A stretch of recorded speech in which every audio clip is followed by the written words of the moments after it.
Welcome, and thank you so much for taking time out of your schedule to join us as we share information on family engagement in education, readiness, and getting to outcomes through the Carolina Family Engagement Center. As you can see, this is a large team effort, and we will be introducing ourselves as we go throughout the presentation. I'm Dr. Gina Kuntz. I'm one of the project co-directors for the Carolina Family Engagement Center, or CFEC, that is housed in the College of Education at the University of South Carolina. Our project director, Karen Utter, is not able to join us for this presentation. Dr. Abe Wandersman, one of the other project co-directors, and his team are here to also share information on this presentation. Now, the truth is that prior to the COVID-19 pandemic, our center was already collaborating with stakeholder teams in schools and with teachers and families for engaging families in education. However, when the pandemic hit, it really translated what family engagement in education meant. It went from being something that was considered nice when it happens to really being critical or necessary. So throughout this presentation, we will be sharing information, including resources that are available on our websites. So we would encourage you to please join our websites to be able to find some of that information that might be helpful as you move through these unprecedented times with the change in education. Our session today, we will be navigating the new landscape. We will provide a brief overview of the Carolina Family Engagement Center. And then Dr. Wandersman and Dr. Brittany Cook will be communicating information on getting to outcomes, which is a data-informed strategic planning and decision-making process that really drives the work of CFEC.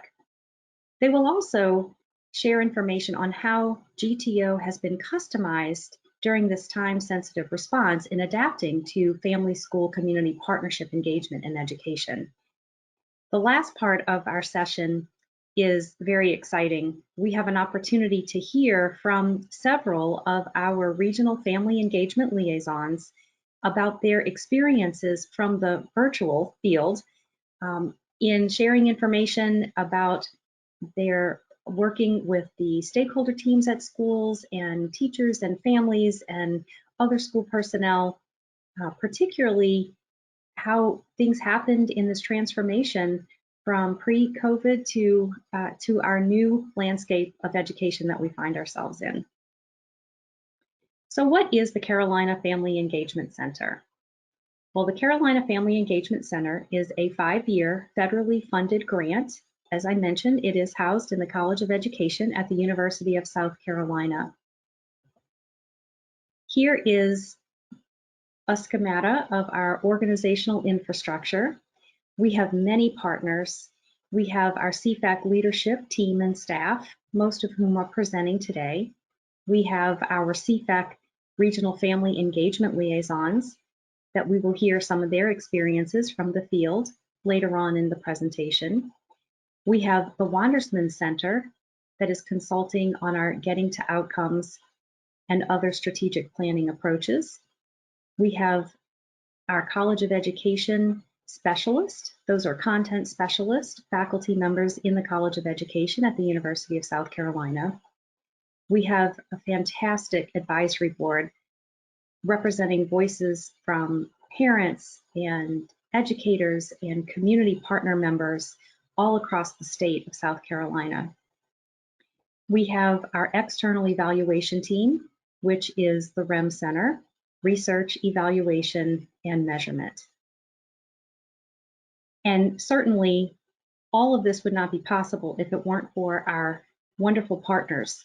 We have school partners, we have teacher partners, and we have parent partners.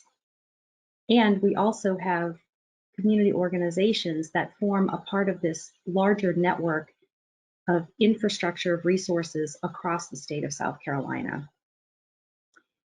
And in fact, here is a listing of our CFEC community partners. Too many to name here, but I'll leave this slide up for a couple of seconds so that you can see that we have wide representation across the state of South Carolina in partnering with us on this important and critical topic of family engagement in education. Cfac is a federally funded grant project from the United States Department of Education. It has a statewide reach and focus on families with low income and other underserved population groups. It focuses on high quality capacity building opportunities and technical assistance for school teams in communicating, in engaging families in education. So it really focuses on a family school partnership approach. We also have the development and maintenance of a statewide infrastructure to support family engagement. We have partnerships that go across our partners, and that's the horizontal nature. And then we have these vertical partnerships so that we cross between them. And this forms really a central hub for resources in family engagement and education. And one of our very important critical partners in this is the Wandersman Center. And they are going to share with us information about one of the driving forces behind our approaches that we have taken in using evidence-based practices to engage families in education and connect families and schools. Without further ado, it is my pleasure to turn this over to Dr. Abe Wandersman and Dr. Brittany Cook. I'm Abe Wandersman, and I'm here with Brittany Cook. We're both with the Wandersman Center, and we're extremely pleased to be part of this very important project. The Wandersman Center has been really involved from the beginning in trying to develop a strategic orientation to how this work can really happen. Family engagement, as everybody knows, went from something nice to becoming a necessity as we went to a lot of remote learning. And it really requires a way to be both strategic on what changes to make and how to make them, and also to be ready for change. And that's really what our focus is and what we lend to this project. Next slide. So we'll be talking about a process called Getting to Outcomes. Getting to Outcomes is a best practice process. It's an evidence-based approach that's been shown to yield greater outcomes in a number of different areas. And now we're very pleased to be able to bring it into the family engagement area. And we've also been working for a long time on the idea of readiness. So readiness to do something new, a new program, a new policy, a new practice, a new process. Schools are always introducing new things every year. And there's a big question and lots of barriers to implementing something new. And our approach to readiness tries to take that into account and help build readiness. Next slide. So Shakespeare, very well-known author, said readiness is all. And he actually, Hamlet says that in Act 5, the last act of the 5-act play. And so it took Hamlet quite a while to get ready. And on the right, you see Elsinore Castle. And next slide. So we actually believe that readiness is not all. It's clearly crucial, but you have to know what you should be ready to do. And once you're ready to do it, how to implement it with quality, see if it works, and see what you need to improve. And that leads us to the Getting to Outcomes process. Next slide. So Getting to Outcomes is an evidence-informed and actually evidence-based accountability process for planning, implementing, evaluating, and actually improving and sustaining an intervention, whether it's a program, a process, a policy, or a practice. And GTO has been shown in a number of randomized and quasi-experimental studies to have a value add in terms of implementation and in terms of outcomes. Next slide. By the way, using that QR code, you can have a number of, the QR code in this slide has a list of articles that you can look at, and many of them are on the RAND website. Next slide. So these are the 10 steps of GTO. They're here as a palette, and they start with needs and resources. And what do you need to be doing, and what resources do you have to address those needs? Then it moves to what goals you have, given those needs, what do you want to achieve? And then how you're going to achieve it brings us to steps 3, 4, and 5. Are there best practices, evidence-based approaches, or at least promising practices that might help you meet your goals in number 2? And as you think about, and often there are multiple alternatives, for example, in social and emotional learning programs, there are many different SEL programs that could be chosen. How do you choose one? Well, step 3 is looking for ones that are evidence-based. Step 4 involves looking for ones that fit with your demographics, the kinds of students you have, for example, or whether you need to make any quality adaptations to that evidence-based approach. And then 5 is the capacities needed to do that approach, and knowing whether or not you have the capacity to successfully implement that best practice program, or whether you need to build your capacity in order to do it well. So 3, 4, and 5 go together to help select a program, process, policy, or practice that will help you meet the goals and objectives in number 2. And once you've done that, you move to step number 6 and figure out what your plan is, who's going to do what, when, where, and how. And once you've decided on your plan, plans can be great on paper, but what actually happens in practice? To what extent is it implemented? And that's number 7. And a process evaluation helps you monitor how well it's being implemented, and also whether or not you need to make mid-course corrections. Then it moves to number 8, which is show and tell time. What do you have to show for all the work that you've done? And 8 corresponds to number 2. In number 2, you projected what it is you wanted to try to achieve. Then you go through 3, 4, 5, 6, and 7. And number 8 is, what did you achieve? But it doesn't end there. There are 2 more steps. If you're going to do that program, policy, practice again, what have you learned from the first time that might lead you to improve or continuous quality improve, CQI it? And last but not least, if that program, policy, practice, etc., was successful, how are you going to keep it going so that you don't lose what you gained? How are you going to sustain it? So these are the 10 steps of GTO. And while I've described them in a kind of linear fashion, they're really like an artist's palette, and you're picking the colors, and your focus is on the results you want to get. And you can go back and forth as needed with the idea that your eye is on the results. Next slide. So here, here are the accountability questions just listed out for you again, but I wanted to share maybe a more concrete example to really help you get a sense of how GTO thinking might look in an education context. So let's say that a school conducts the needs and resources assessment, and they identify that improving student math scores is a really major need in their school.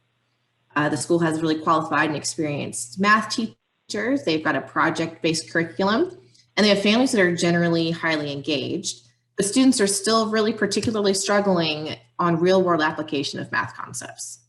So step 2, they determine what their goals are, and the school aims to reduce the number of students with a failing grade in math by 20% at the end of the second semester. So they set a SMART goal that clearly defines how much they want to change by when. And step 3, they review promising strategies for building competencies in math and decide that helping families to integrate real world application of math concepts at home sounds promising. So things like helping students see how math relates to cooking or measurement or building, budgeting, keeping time, things that they can do at home. Step 4, they consider fit. So they look at the strategy and think that it seems pretty flexible, and their families, again, are pretty highly engaged. So they think that it sounds like a good fit for their school. And they also believe that they have a good capacity to support the strategy. They've got strong teachers who have really good communication and rapport with the families. And these teachers can share creative opportunities of how the families can help incorporate math at home. So then step 6, they develop their plan. So a team develops a plan to communicate the strategy with the students and the families to integrate these practices of using math at home into their weekly homework assignments. The team develops some resources and tools so they can share with the families to help give them ideas of how to do this. And the plan makes it really clear who's responsible for what tasks and activities and when they need to occur. Now they get to step 7, they're implementing this new strategy, and the team includes some process measures to make sure that things are being implemented as intended.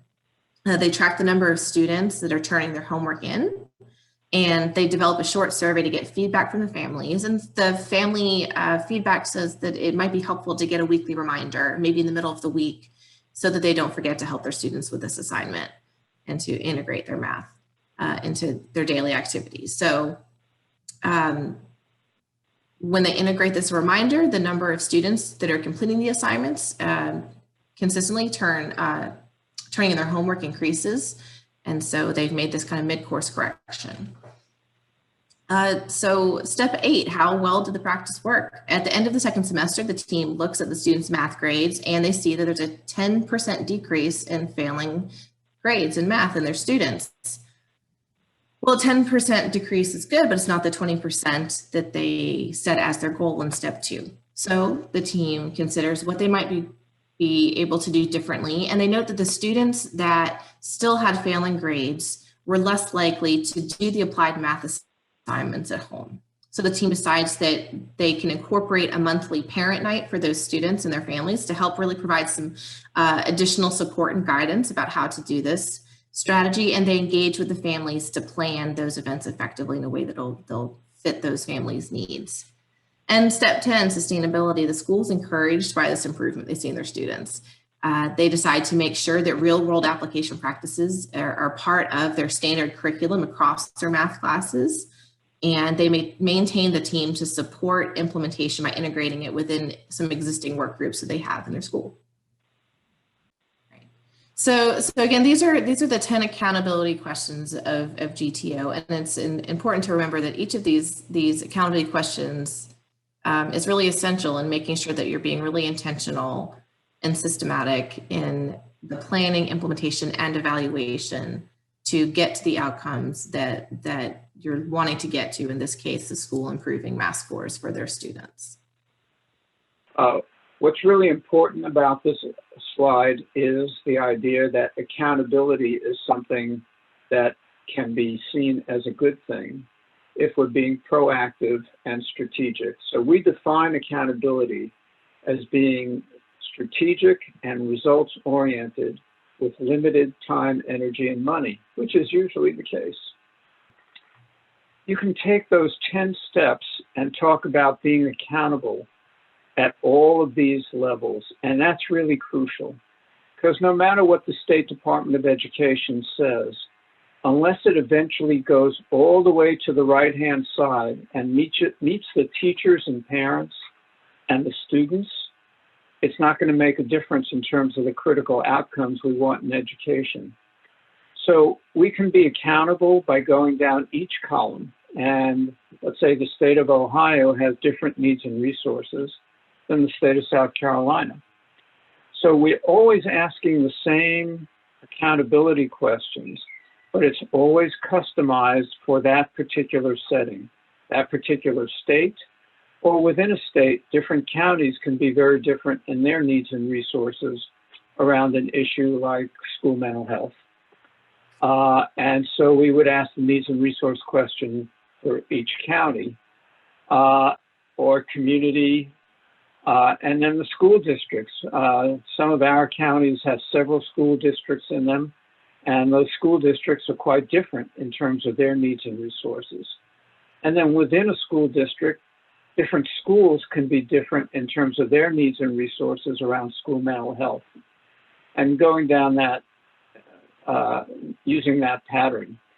And so what we talk about is each of those columns answering the 10 accountability questions, and also the interdependence between the columns. So unless the state works with, for example, the school districts, and the school district works with the schools and the teachers and the parents, there's an interactive accountability that goes across the columns. And it doesn't just go in one direction from state to student, but can go in the opposite direction as well, where teachers can request things from the principal, principals can request things from the school district can go on up to the State Department.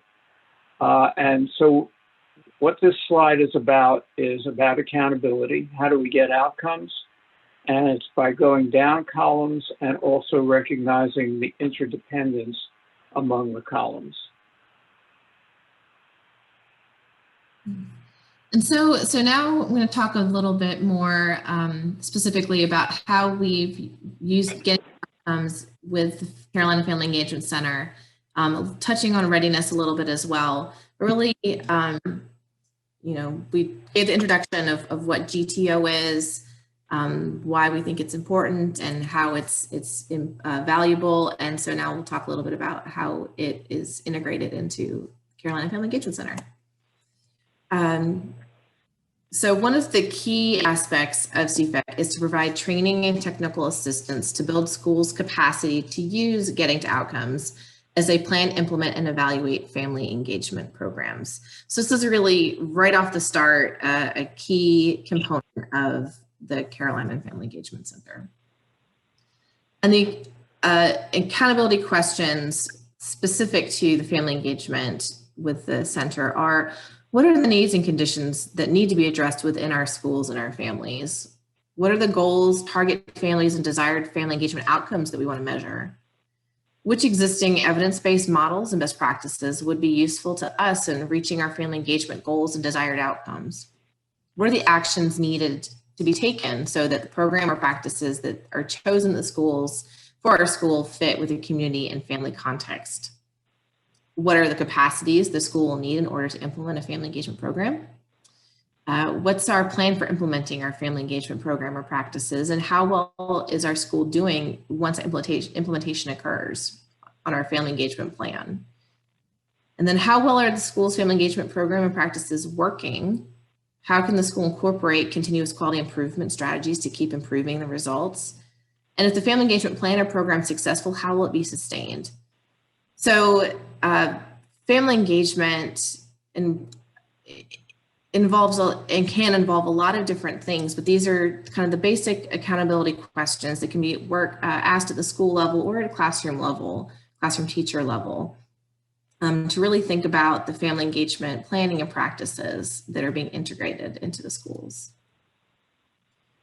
So the way in which we as the Wandersman Center help support this work with the Carolina Family Engagement Center is to work with the regional family engagement liaisons. And this example right here is from a model called the Evidence-Based System for Innovation Support, or EBSIS. And the reason that we thought it'd be helpful to include here and explain to you a little bit is because EBSIS, shows that there are a lot of different ways to support an innovation. So there are a lot of different ways that we could support the use of Getting to Outcomes, but they all really are important being used.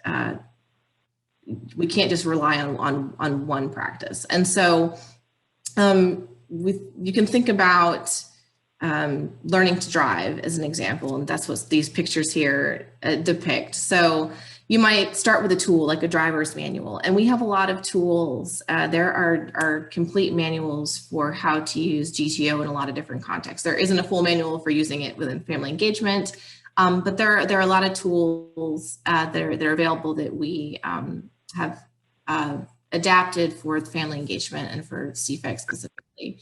And then there's training, right? So you might start with a driver's manual as your tool, then you go to a training, you might go to driver's ed, and you gain some knowledge and some skills. And so we worked with the family engagement liaisons, provided some GTO training, and really went through those accountability questions, went through some tools, and tried to help them get really comfortable with understanding the GTO process and the accountability questions and how they could integrate that into the ways in which they engage with their schools and with the improvement teams at the schools. But then there's technical assistance too, and that's really getting practice and support. And so once the family engagement liaisons had some tools and had gone through GTO training with us, they started to work with their schools and get a sense of where they might need adaptation or need to customize some things for some different schools. And you're going to hear from them in a little bit, and I'm really excited about that portion of our presentation, because you'll get to hear some of these real world, from the field examples from them about how they learned as they worked using the Getting to Outcomes process with their schools and with their teams. And so we are providing technical assistance with the liaisons and consulting when they think about adaptations or different ways to present some of the tools for the different accountability questions of GTO. And then there's quality assurance and quality improvement. So making sure that things are being integrated appropriately, and if changes and adaptations need to occur, that they're still meeting the basic accountability questions, right, within GTO. And so it really has been a collaborative process with the Cfac leadership team and with the liaisons to make sure that we're providing the support that they need to understand and use, and then teach themselves GTO to their school teams, and that there's still accountability through the GTO questions, the GTO steps, but then also accountability that the process is being used in a way that's effective in helping the schools and helping them with their family engagement plans and initiatives. So it would be remiss of us to not, recognize that things have looked really different recently with our schools, and that adaptation is more than ever, I think we're seeing is necessary. And so while we've talked a lot about getting to outcomes, specifically at this point, we started talking about how readiness is important as well. And as Abe said, readiness is really the extent to which an organization is willing and able to implement a new innovation. So a new program, practice, or policy, like a school's ability to use Getting to Outcomes in the way in which they plan their family engagement work and their family engagement improvement plans. But we know that as the COVID-19 pandemic became more severe, and we've seen a lot of changes in our schools, in our communities, a lot of priorities have shifted, and schools' readiness to work through GTO might look different now than it did a year ago. Schools and communities had to deal with shutdowns, and how are we going to go to virtual learning, and do our students have access to internet to be able to do virtual learning, and are we going to be closed for a month or a year? And there's a lot of different challenges that have impacted schools' readiness to use Getting to Outcomes and to integrate that work. And it's also important that we recognize that it's not just the readiness of the schools, but the readiness of the families. That needs to be considered as well. In the end, this is about family engagement, and as family readiness to engage with schools has shifted, and we've seen family engagement be probably more at the forefront than it has been in maybe ever. Again, we know that there are a lot of challenges that families are facing too. And so thinking about the readiness that both the schools and the families have to use getting to outcomes and to engage with one another in a way that's effective is really this new landscape that the Carolina Family Engagement Center and our schools and our country are facing right now. And so with that, I'm going to pass it over to Karen Utter and our regional family engagement liaisons to share some of their stories and lessons learned and examples from the virtual field as they've worked through working with their schools in person and virtually before and during COVID-19 around this family engagement and using getting to outcomes in the process. Thank you, Abe and Brittany. Well, before we dive into our facilitated interactive discussion with the liaisons about their experiences during this pandemic related to family engagement and education with their school partners and their teacher partners, I'd like to introduce the team of liaisons and what regions across the state of South Carolina they serve.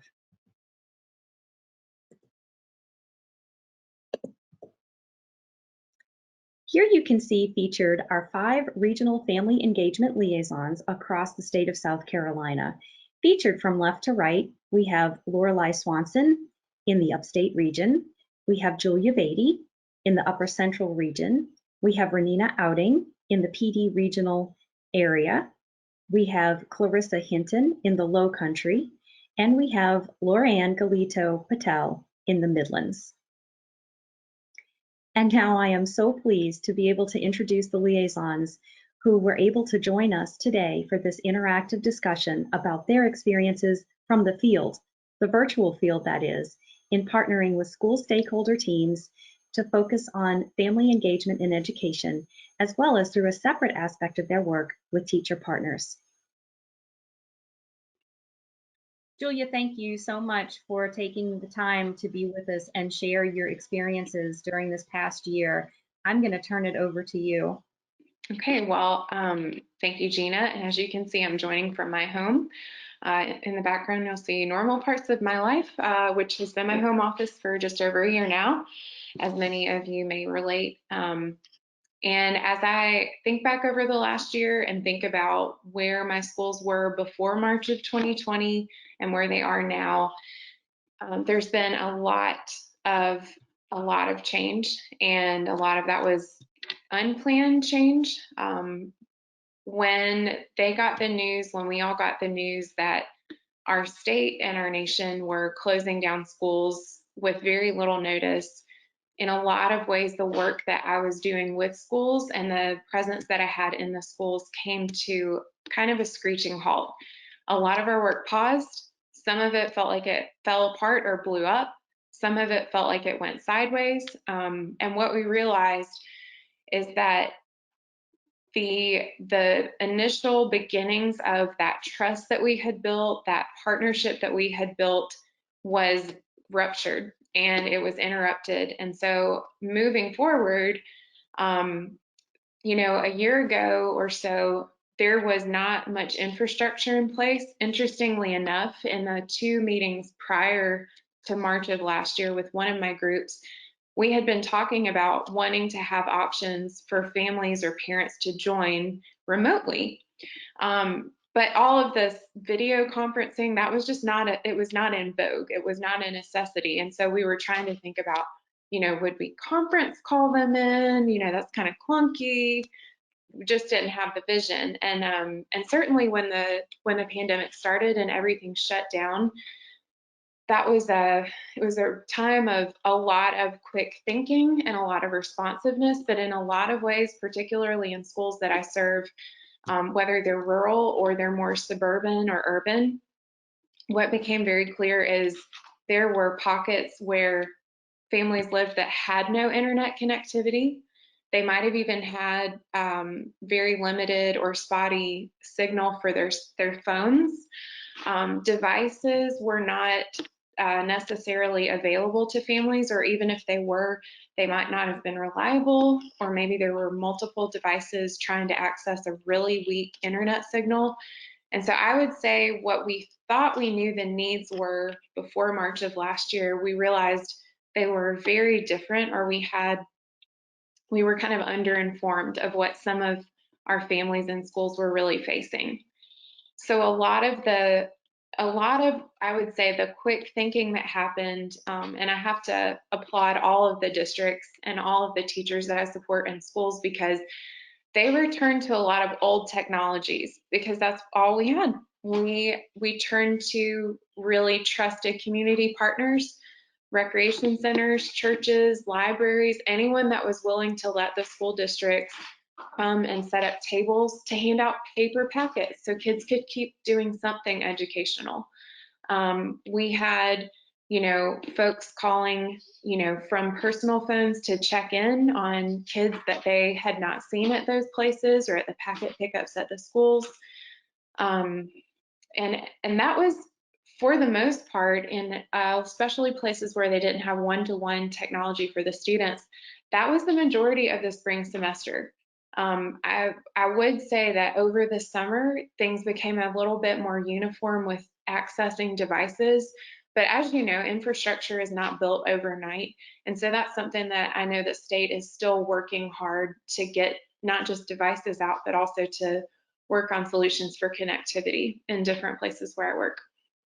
And I'm really pleased to say that every single one of my schools has not only the ability, but also now the practice of offering remote accessible meetings. And so I think that's here for the long term, not necessarily that we'll never have in-person meetings again, but just this understanding that people might have a barrier that would keep them from being in person.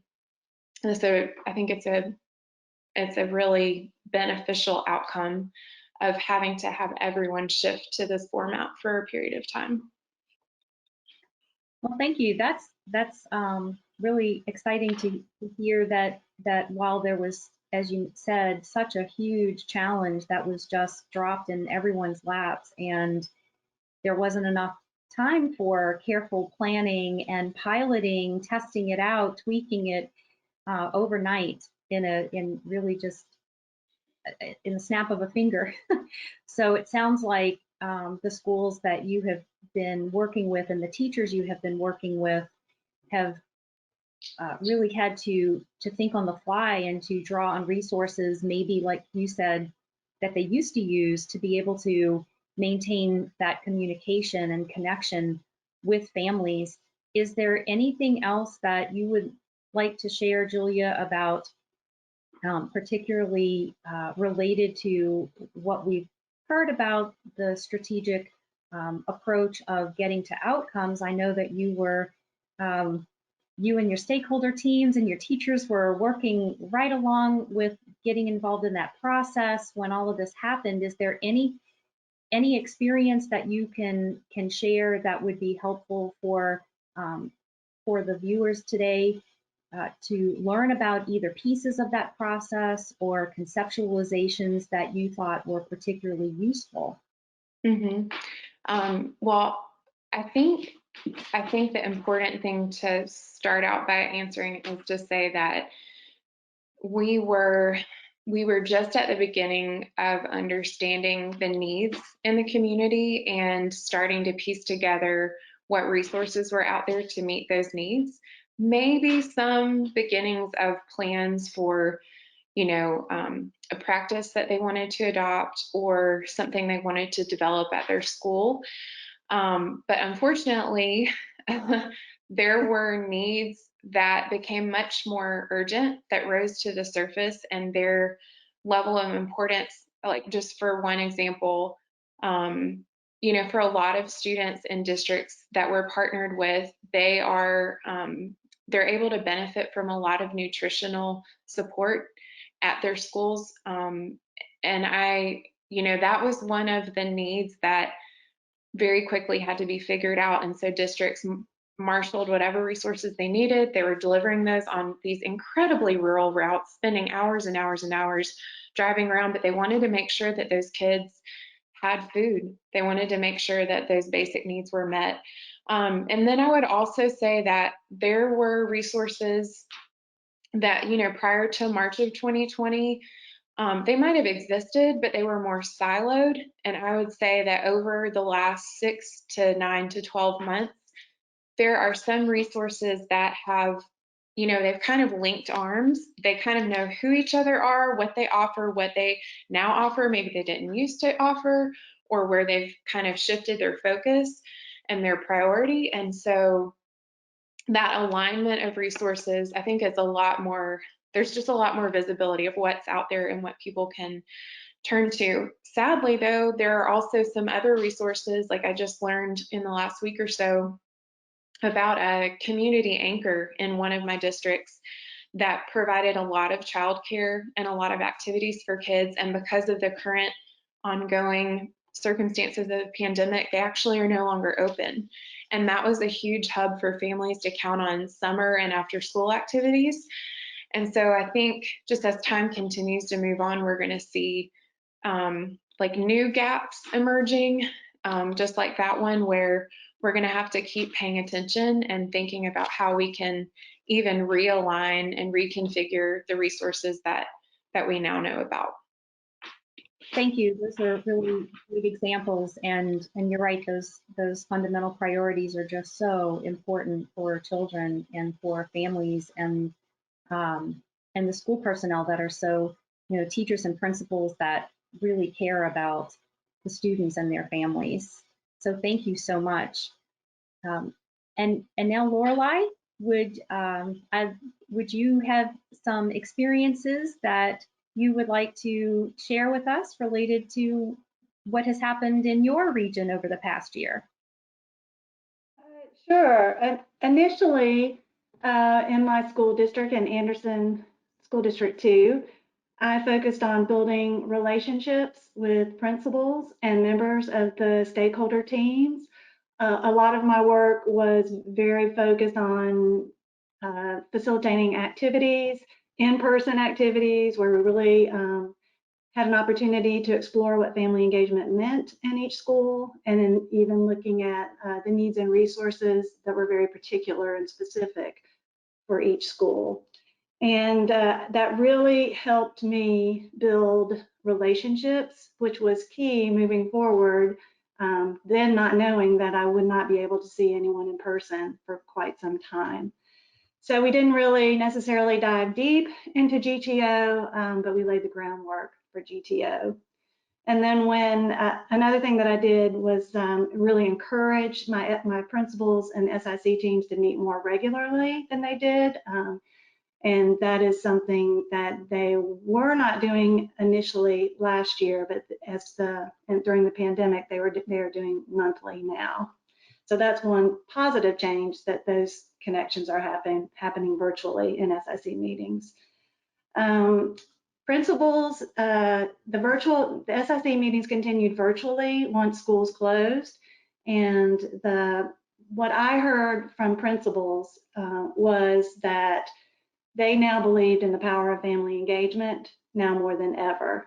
They realized that they lost connection with a small percentage of families and students, and they worked extra hard to reach and connect with those families.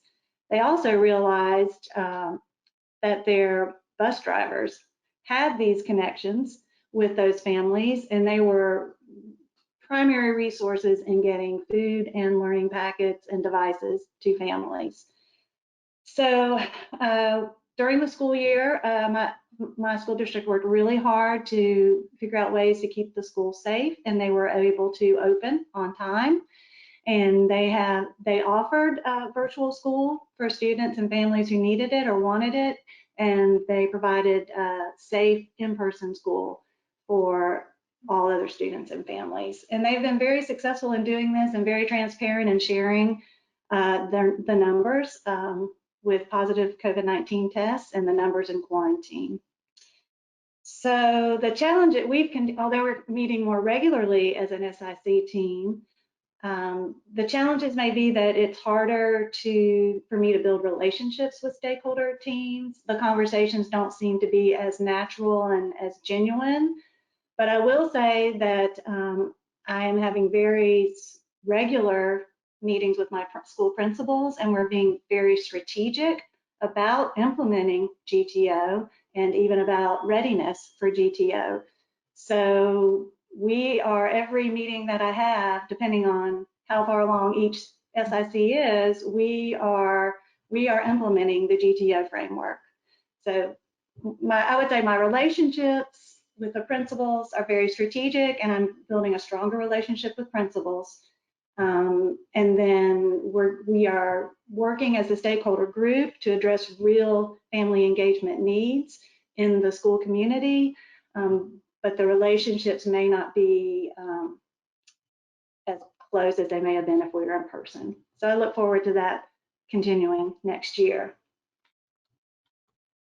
Well, thank you so much. That, really, gosh, there was so much packed into what you shared with us, and I really appreciate those varied experiences and the commonalities that you all are sharing about the strengths and the challenges, and that those are not constant. They seem to be changing.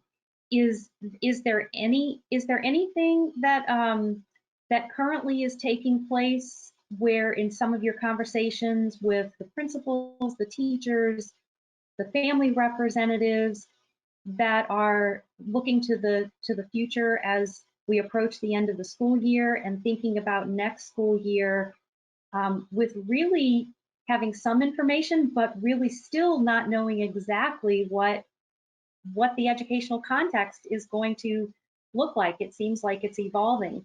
And I just didn't know if you had maybe any thoughts on some of those conversations or experiences. Well, I do know that the stakeholders in my region, parents are really worried about their children's mental health and social emotional well-being. They're worried about students' engagement in school, even though especially the students that are virtual, but even students that were in person often might need to go home for 2 weeks because they were exposed to someone with COVID-19, and so they would do virtual learning for a period of 10 to 14 days. And sometimes teachers were required to do the same thing. So the parents were very worried about students staying engaged in their learning and wanting to be really involved in their learning. And I know for high school parents, they were worried about how this might impact future opportunities and career in college. And principals, I think, were worried about the families they just couldn't reach no matter how many things they tried. So they focused a lot of their family engagement goals on creative ways to reach those families and community partners. But I would say all of my SICs are looking very closely at how they can share their voice as far as what they've experienced related to educational losses and losses in well-being and health related to COVID-19, and they want to very much be a part of their district's Sr2 Funds spending plan. So that's what we're currently working on now. It's a process that is unfolding, so I don't know what they will identify as we move forward, but it's very much on their minds. Well, thank you so much. Okay, I could not agree more wholeheartedly with Lorelei.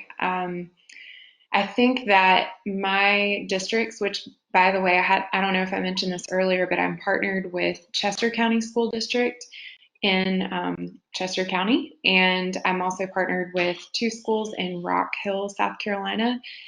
And I cannot agree more. They have become so much more sensitive and aware of the needs of their students, families, and teachers, and their communities just at large. They are considering those needs that, a year ago they might have thought about them, but they just frankly didn't have the conditions where they had kind of the permission to focus on those basic needs. And so in Chester County School District, they are doing a remarkable job of having conversations about those needs, about how do we have, how do we bring a trauma-informed lens to our approach as we support our students and families? How do we begin to better develop a system of mental health and social emotional supports? For some of them, there are partners in the community that were already there, but the level of need has just gone through the roof, and it's unparalleled. And so in a lot of ways, part of our conversation and part of our work, Lorelai and I both have been really committed to this work, is making things accessible that are supportive practices, supportive just information about what families can do and what educators can do to support themselves as well as the students that they are engaging. And as far as the, a practice that I want to highlight both in Rock Hill as well as Chester is they are doing wellness visits. They're going and seeing families in homes. Those students that are having a harder time getting to school, they're not just letting them slip through the cracks. They are reaching out on a very proactive basis and a really responsive basis. And, and when they discover what those needs are and the reasons that they are not able to make it to school, they're connecting them with resources in real time and meeting those needs. The other thing that I would say, and Lorelai alluded to it earlier, is the Sr2 funds that are coming along. A lot of us probably didn't notice that this legislation was passed because it happened kind of over the winter break for schools, but there is funding coming to every state, including South Carolina. And these funds are, thankfully, they don't have to be spent as immediately as the first wave of CARES Act funding. They are funds that can be used to support emotional and mental health in our students. They can also be used to support those families that historically face so many barriers. They can be used to support technology needs, as well as many, many others. And so one of the resources that I kind of developed as a response to this is just a user's guide where it walks through what this is, kind of the questions that they as a stakeholder group need to answer and share with their school level or school district level leaders. And then also, as they hear the stories in real time and know the needs of their specific students, where would those funds be best spent? Would they be, like Lorelai mentioned, should we prioritize those for mostly mental and emotional health supports? Or are we still in a place where we need more devices, or we have families who still don't have connectivity because we're in a super rural community? That's going to vary. And as those stakeholder groups meet and convene and have these conversations, they're able to pass along really valuable details that their district needs to hear from them, because these funds are there. They're going to be used, and what better way to use them than to respond to the needs that are there right now. Thank you so much for that. Clarissa, I'd like for us to be able to switch gears a little bit and hear from you about your experiences working with your teachers as part of the Teacher Partner Program in their working with their families for family engagement in education. Okay. So when working with my teacher partners, one of the things that we have conversed about is being innovative and understanding that we're at a different time. And so helping the children from a different lens and being able to reach them even though they're not in a physical classroom, and understanding that we know that there are already barriers that were keeping them from education, but now there's even more due to the fact that they're not in a physical classroom. So coming up with strategies, and one of the main things is being able to communicate on a regular basis with the families and understanding that, we have to try it more than one way.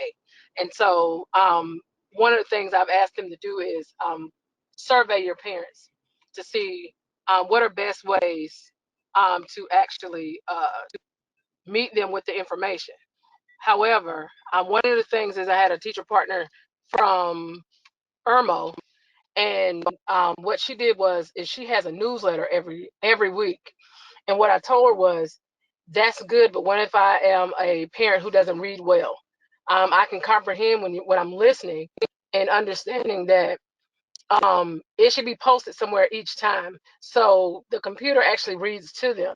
And so I showed her the tool on our computer that it'll read to you as long as you press the button where it'll read to you.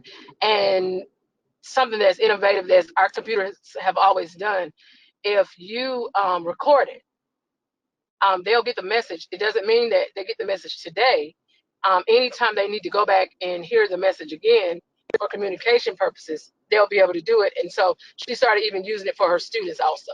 So I thought that was really good. Oh, yeah, that is very innovative. And we have heard a lot about how communication has really been the key, especially during these unprecedented times with everything just overnight transforming the way that education is done.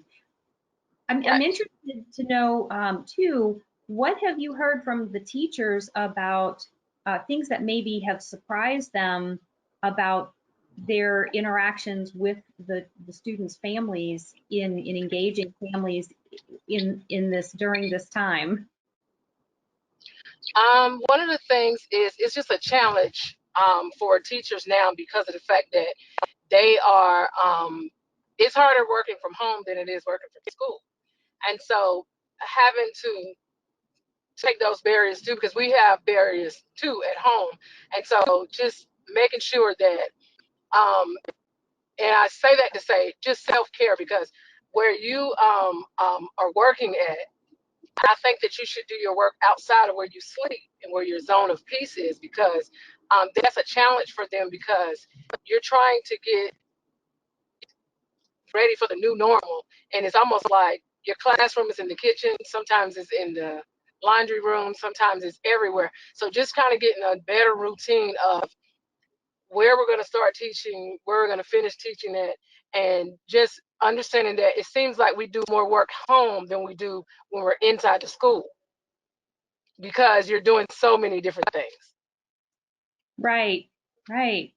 Well, I think that, you know, it's just so encouraging too, that I know that the teachers that you're working with are so dedicated to and so committed to the families of the students that they teach, and that self aspect that you brought up is so important for teachers as well as for families during any time really, but especially Right. during these times that have presented some unique challenges. Are there any final thoughts that you would like to share with us about the experiences in working with those teachers who are working with their students? Any pleasant surprises that they have shared with you? One thing that I have asked each of my teacher partners to do is